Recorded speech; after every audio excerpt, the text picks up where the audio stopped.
Bonjour les beaux arcs-en-ciel et bienvenue pour une nouvelle review. Et aujourd'hui, j'avais envie de vous présenter le Clover Tarot. Alors, il ne vient pas avec ce pochon, il vient dans une boîte verte qui est très belle.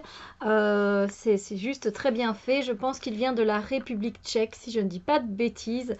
C'est un deck que j'aime vraiment beaucoup depuis très longtemps. Et donc, il était temps que je vous le présente. Je sais bien que c'est un chouchou aussi de Nat, voilà, le Clover Tarot.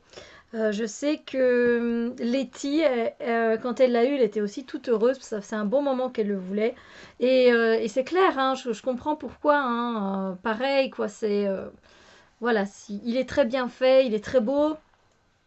Alors, le Clover Tarot, je vais vous montrer le petit booklet donc, qui accompagne ce tarot. Alors, je suis un peu déboussolée, je sais que j'ai l'air un peu confuse parce qu'en fait, l'enregistrement s'est mis encore différemment de d'habitude, donc je sais pas, je sais pas. Du moment que ça enregistre et que ça le fait, ben, ça va. Alors, donc oui, le Clover Tarot. Voilà, donc un modèle un peu différent, mais un guide qui est très intéressant. Donc on a la table des matières. Ensuite, on a un peu l'histoire du Clover Tarot. Et j'aime bien, en fait, oui, j'ai souligné certaines choses qui me parlaient beaucoup. Voilà, et en fait, là, il parle de la symbolisme du trèfle, parce que clover, ça veut dire trèfle, voilà, en anglais, comme ça vous le savez. Et puis vous voyez un peu, voilà, comment il a la structure du deck, puis il parle des arcanes majeures, des arcanes mineures, des cartes de cours, et puis un peu sa philosophie. Donc voilà, c'est assez intéressant. Moi j'aime toujours bien lire un peu. Et puis on passe directement aux arcanes majeures. Et là, c'est super intéressant parce que vous avez plein d'informations sur une toute petite page comme ça. Je trouve ça très bien fait, vraiment très bien fait. Alors, je vous montre un peu. Donc, on a ici le fou. Donc, on a donc le symbolisme du coup de la carte du fou ici. Désolée, c'est un peu flou. On n'arrive pas à faire le focus. Voilà. Ensuite, après, on a encore d'autres significations. Voilà. Puis on a les qualités du fou. Ensuite, on a qui ça peut être comme personne, voilà. Donc on a personne. Et ici, on a aussi des explications en plus, si vous voulez, voilà, plus large. Puis on a également le fou inversé, les qualités, et d'autres suggestions, si vous voulez, par rapport à la carte inversée. Donc c'est très bien fait, c'est très intéressant. Donc c'est comme ça pour toutes les cartes, même pour les mineurs. Donc ça, c'est top. Donc il a renommé certaines cartes.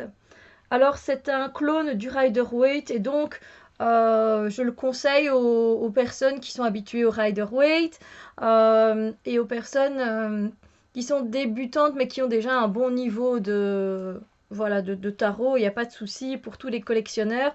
C'est un jeu qui est très coloré. Donc alors il met toujours en dessous de chaque carte en fait l'esprit de. Donc par exemple ici on a l'as de bâton, il va mettre l'esprit de la créativité. Puis le 2 de bâton, on a l'esprit comment dire, l'esprit de l'action en équilibre, et ainsi de suite. Donc c'est très intéressant. Et donc encore une fois, on retrouve le symbolisme de la carte ici. On retrouve la signification, les qualités de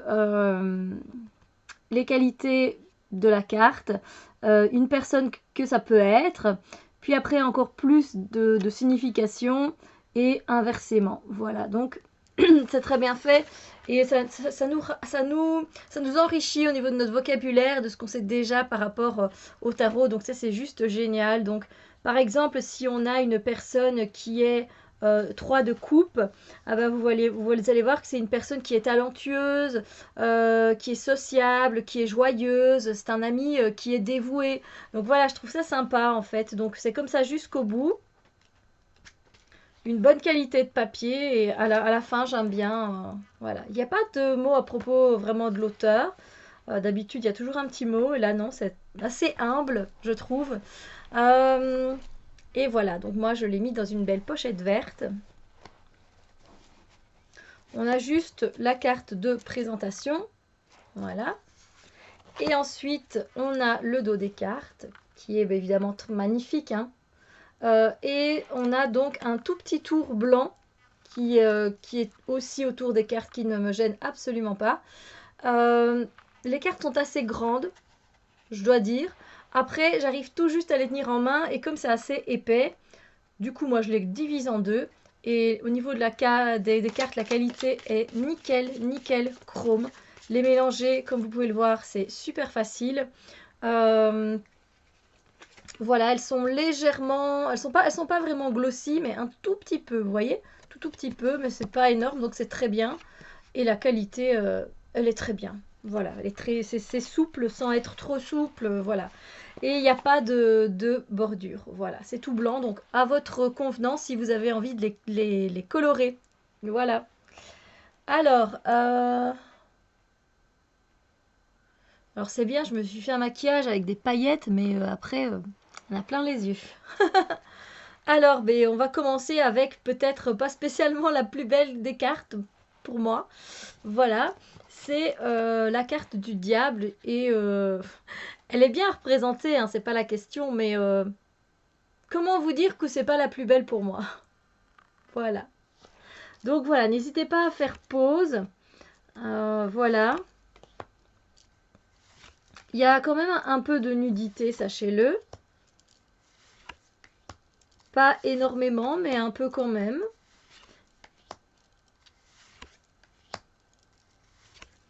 Voilà, c'est très coloré, ça parle beaucoup. Je trouve que les cartes, elles racontent une histoire en fait. C'est assez impressionnant. Donc voilà, cette carte, je trouve qu'elle me fait penser... comment ça s'appelle ce film avec Kevin Spacey? Un truc avec beauté, beauty... Vous voyez, elle est couverte de rose. Je sais plus. Il y a des cartes que j'aime un tout petit peu moins, il y a des cartes que j'aime vraiment beaucoup. Mais dans l'ensemble, j'aime beaucoup parce que même si c'est un clone du Rider-Waite, on peut trouver d'autres symbolismes et alors c'est très intéressant au niveau de l'intuitif en fait. Voilà. Celle-là, je vais vous la montrer aussi de l'autre côté.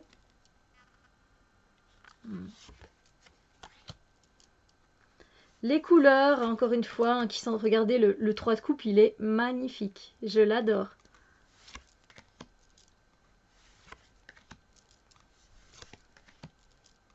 Et des fois, c'est très intéressant la façon dont la carte a été pensée.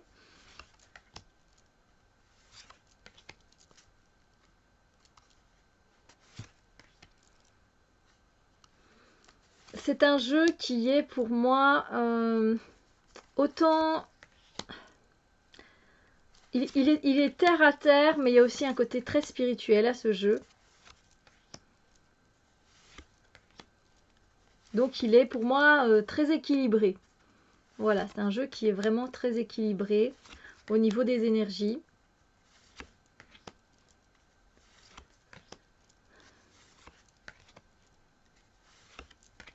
On a évidemment des allégories au sexe dans certaines illustrations. L'auteur, j'ai oublié de vous dire de qui était ce jeu. Et c'est Nicolas quelque chose. Je vais vous le dire tout de suite. C'est à l'intérieur du livre en fait. L'auteur, Nika Berne, je pense.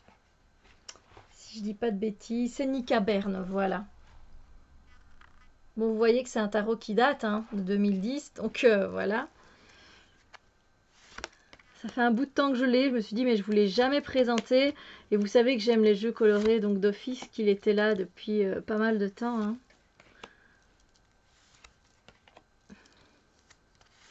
Moi j'ai fait un tirage du printemps avec lui.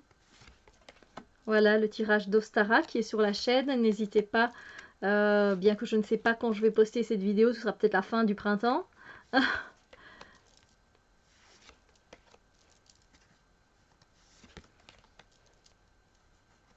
c'est d'une beauté exceptionnelle. Alors moi j'aime bien aller regarder la carte généralement de la force, du soleil et de l'ermite. Et ah alors il y a deux amoureux je pense. Mais je pense que je les ai laissés tous les deux parce qu'ils ont une signification totalement différente. Donc je pense que je les ai laissés tous les deux. J'ai pas retiré un des deux amoureux. Je suis pas très sûre s'il y en a deux ou pas. J'hésite. Alors, je vais vous dire un peu les cartes que j'aime le plus.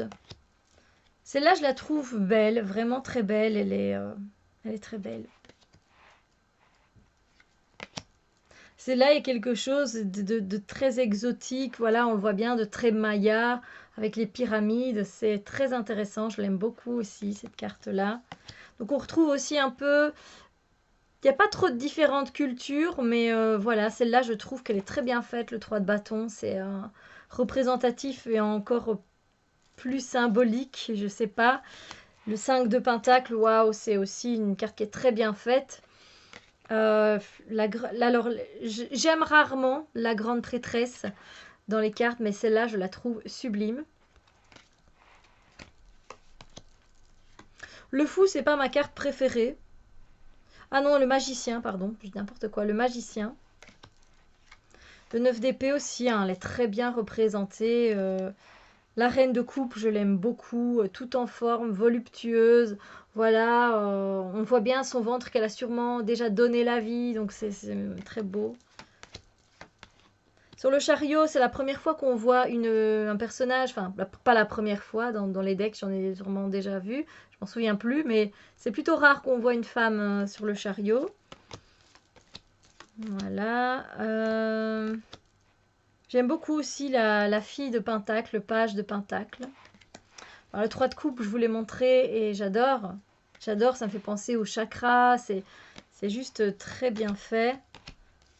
J'aime bien aussi la façon dont est constitué le 5 de bâton, hein, avec le conflit où on a envie de s'imposer chacun. Alors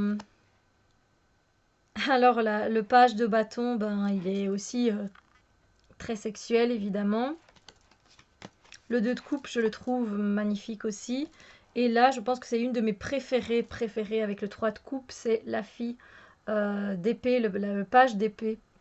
Magnifique. Voilà, c'est très bien fait. Alors quand on va lire l'histoire, parce que la lune, j'aime bien aussi, ça change un peu, je trouve. Quand on va lire, il y a la signification. J'aime beaucoup parce qu'on ressent, on voit l'histoire en fait qui est mise à l'intérieur. Par exemple, quand je l'avais reçu, j'étais un tout petit peu perplexe par rapport au 8 de bâton, 8 d'épée, pardon. Et en fait, quand j'ai été lire ce qu'il a voulu mettre ou ce qu'elle a voulu mettre dans l'image, j'ai compris.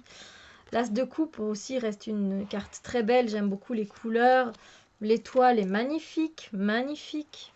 Ou le fou non plus, c'est pas mon préféré, mais j'aime bien avec le crocodile, ça me fait marrer. Là aussi, hein, dans la force, on a un côté très phallique. Faut dire ce qui est, pardon. Vous voyez, on retrouve quand même un peu différentes cultures. Ça me plaît aussi. Voilà, différentes couleurs de cheveux, différents personnages. C'est vraiment pas mal. Voilà. Oui, je trouve ça bien fait. Le 7 d'épée est très bien fait aussi. Une autre signification, enfin, pas une autre signification, mais différente. Pareil pour le 6 d'épée aussi. C'est différent. J'aime beaucoup, j'aime vraiment beaucoup. Et quand on va lire, ça nous en... Voilà, c'est super. La reine de Pentacle, elle est aussi mais majestueuse. Majestueuse. L'ermite, je l'aime bien aussi. Alors, les amoureux, elle est très bien faite aussi, cette carte. Donc voilà, il y a vraiment... non, et les amoureux, je pense qu'il n'y a qu'une carte du coup, mais là aussi, elle est très belle. Enfin, voilà, les couleurs, pareil pour la fille de coupe.